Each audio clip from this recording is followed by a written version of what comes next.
1758 সালে প্রতিষ্ঠাতা দৌলত মুরল এই হুমগুটি পরিচালিত করেন। আমাদের এই হুমগুটি খেলাটা প্রতি বছর পুষ মাসের শেষ দিন পৌষ সংক্রান্তিতে হয়ে থাকে। ফুলবাড়িয়া মানুষ ত্রিশাল মুক্তাগাছা সবাই মিল্লা আমরা সুন্দরভাবে উপভোগ করি, আনন্দ ফুর্তি করি। এটা আমার ঈদের থেকে বড় একটা উৎসব। আজ 30শে পৌষ ঐতিহ্যবাহী 266তম হুমগুটি মিলন মেলা অনুষ্ঠিত হতে যাচ্ছে।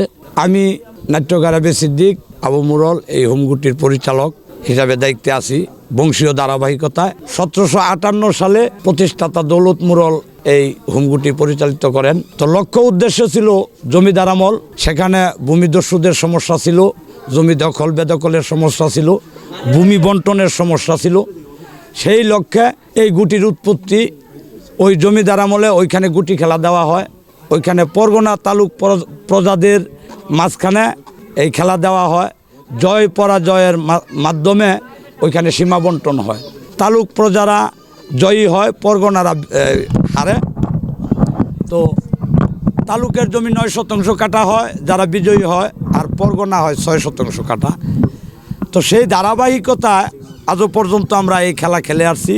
এটা এই এলাকার ঐতিহ্য, আমাদের ফুলবাড়িয়ার ঐতিহ্য, দেওখোলা বালিয়ান ইউনিয়নের ঐতিহ্য, আমাদের এই গ্রামের ঐতিহ্য, সারা বাংলাদেশের ঐতিহ্য। তো এই খেলাটা যেন যুগ যুগান্তর ধরে টিকে থাকে, তার কারণ দলমত জাতি ধর্ম নির্বিশেষে এটা একটা মিলন মেলা। আমাদের এই হুমগুটি খেলাটা প্রতি বছর পুষ মাসের শেষ দিন পৌষ সংক্রান্তিতে হয়ে থাকে। এটা আপনার এখানে নির্দিষ্ট কোনো খেলোয়াড় নেই, অসংখ্য হাজার হাজার খেলোয়াড় এখানে উপস্থিত হয়, অংশগ্রহণ করে। পূর্ব পশ্চিম উত্তর দক্ষিণ 4 দিক থেকে বিভিন্ন উপজেলা থেকে ফুলবাড়িয়া আপনার ত্রিশাল, এখানে যারা শেষ পর্যন্ত তাদের শক্তি ধরে রাখতে পারে তারা এখানে বিজয়ী হয়। আর এই খেলা আমাদের এই খেলাটা হচ্ছে আপনার 266তম। এর আগেও হয়তো হতে পারে আরও সময়, কিন্তু এটা আনুমানিক আমরা জেনে আসতেছি 266তম এই বছর আমাদের এই খেলাটা অংশগ্রহণ হবে। ময়মনসিংহ জেলা আমাদের ফুলবাড়িয়া থানা 10 মাইল ইউনিয়নে আমরা এই খেলাটা প্রতি বছরে পুষ মাস যাই দিন খেলাটা আমরা উপভোগ করি। আমরা ফুলবাড়িয়া মানুষ ত্রিশাল মুক্তাগাছা সবাই মিল্লা আমরা সুন্দরভাবে উপভোগ করি, আনন্দ ফুর্তি করি। এটা আমার ঈদের থেকে বড় একটা উৎসব। এটা আপনার ঘুরি শুরু হয়েছে থেকে আজকে 266তম শুরু হইতেছে আজকে প্রথম।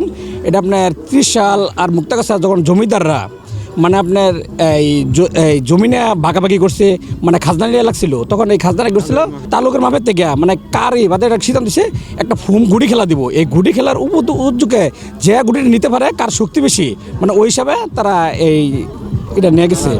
এই হুমগুটি মিলন মেলা অনুষ্ঠান হয়, তাই আমরা এই নেত্রকোনা থেকে এই ফুলবাড়িয়া আসছি খেলা উপভোগ করার জন্য। প্রত্যেক বছরে আমাদের এই খেলা উপভোগ করার জন্য আসি, অনেক ভালো লাগে। তাই ঈদের মতো এরকম একটা অনুষ্ঠান আমাদের মাঝে অনেক ভালো লাগে। খেলাটা আমার অনেক আগে মানুষ 2-3 দিন যাবত খেলতো। আগের কালের মানুষরা খেলাটা আমার দাদার আমলের খেলা। আমরা এটা কমিটির লোক, আমরা খেলাটা পরিচালনা করি। 4টি দল হয়, পূর্ব পশ্চিম উত্তর দক্ষিণ। তারা গুটি নিয়ে কারাকারি করে, যে যার জোর বেশি দেয় তারাই গুটিটা নেয়।